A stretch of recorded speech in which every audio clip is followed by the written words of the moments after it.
My name's Cory Stockton, and I'm the lead content designer on World of Warcraft. So I'm essentially responsible for all of the content that goes into the game, like the zones, dungeons, cities, battlegrounds, stuff like that. War. It is the lifeblood of this world.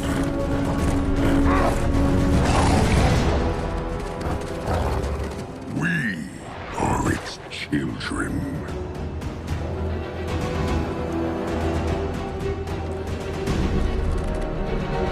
I think the key thing that's different is the fact that we're going to an area that players have already been. So it's a kind of a fine line that we're walking between. We want it to feel completely new and fresh, but at the same time, we need parts to be familiar. Like it was in the panel today, I mentioned Shadowmoon Valley as a zone people had been to before. Now here it's completely different, but we want you to make that association. The idea was to get back to something that feels very Warcraft at its heart. We loved Pandaria for what it was, where it kind of felt like a little bit of a vacation.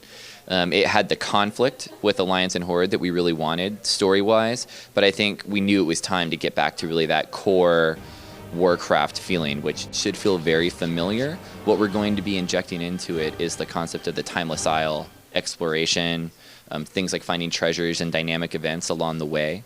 And we want to use that and mix that in with our normal questing experience. So you'd have a strong storyline that guides you through the zone, but along the way, you could get carried off into little things that are optional and feel cool. When you see a cave, we want you to go up and explore that cave and think that you might find something in it, right? Like the Timeless Isle. That was really kind of our chance to explore that kind of gameplay. We felt like it was pretty successful, so that's something we totally want to integrate into the leveling experience. We've been really happy with the World of Warcraft engine. It's something that we've constantly expanded upon, and I really feel like if the graphics that we have here in Draenor feel at the same or high level that you would see in any other sort of competing game.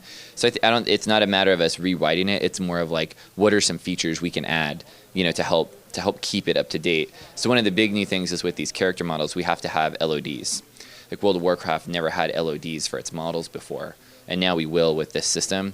But you get a lot of benefits with that because you can see players from further away now, rather than having them fade out, stuff like that.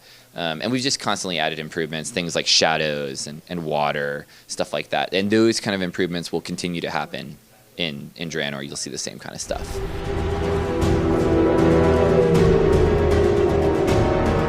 It's a combination of a couple of those reasons why we're doing the boost to level 90.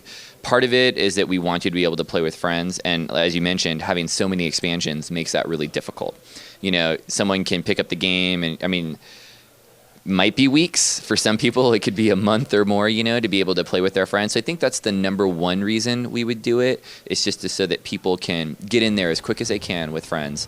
Number two, I think it's just also a vibe of we have the opportunity here to do it because we're the storyline that we're setting, where you're kind of going through the dark portal and going back to the past. It gives us a chance to make it kind of make more sense about what you're doing. You're kind of getting jumped into the story right away.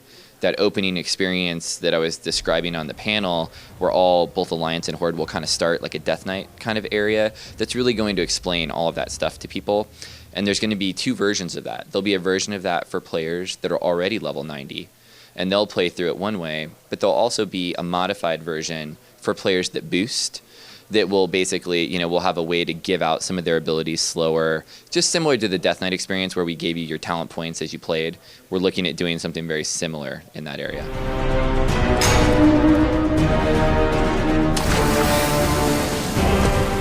Ours is a legacy of conquest.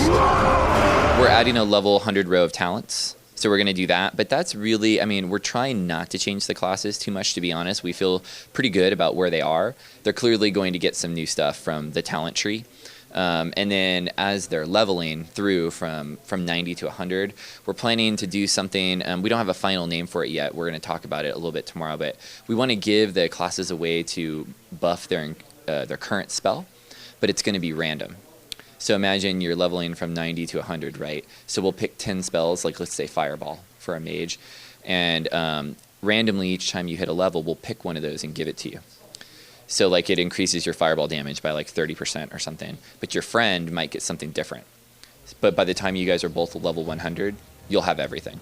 But the idea is that we want to give you something when you level that feels cool. because the talent tree, that's not going to unlock till level 100. So you've got to get all 10 of those levels before you get your reward. So we feel like that's a cool way to do something along the way that helps it feel like your class is still evolving, but without giving you new buttons to have to go in your bar.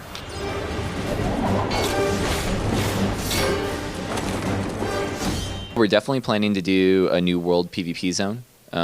Players are probably familiar with things like Wintergrasp or Tolbarad, and that's the concept here, but it's very different. It's more of like a PvP playground. So this zone, it wouldn't have a game that like runs, for an hour and then it's done and then it runs again like 4 hours later like Tolbarad or something. The idea is that the zone is always active. So you could go there at any time, and it's just a zone that's full of PvP style activities. So things to capture, and the idea is that other PvPers would be going there, so it's a place that would always be full of people for things to do. So that's a cool hit. We're really excited to do something like that for our PvP community. Rising tide of blood and iron that will wash over this world and all others.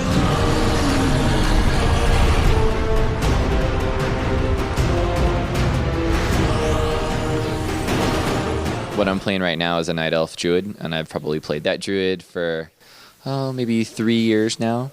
Before that, I played a Forsaken Mage. I've played a Orc Warrior. I've got like 6 or 7 different classes that I've kind of worked my way through over the years. But I think at work, you get to see what it's going to be. So then when you play on live and it's not what you play like at work because it's more in the future, it definitely makes it difficult to do that. But I think what keeps a lot of us playing WoW is our friendships. I've been in a guild for a long time. A lot of us at work have different guilds and stuff that we've been in. And, you just feel like you've made friends. You have commitments to friends. And I think that's what keeps us coming back to the game. That's one of the keys of WoW, is that we try to generate content that's just more fun to do with friends. I mean, a lot of people talk about how WoW has always been, it was the first kind of MMO to be a solo. You could solo all the way. And I think that's awesome. It's still one of our favorite things about the game. But I think it's when that solo guy joins a guild or finds something that's what keeps them coming back to the game over time, because they just build those friendships.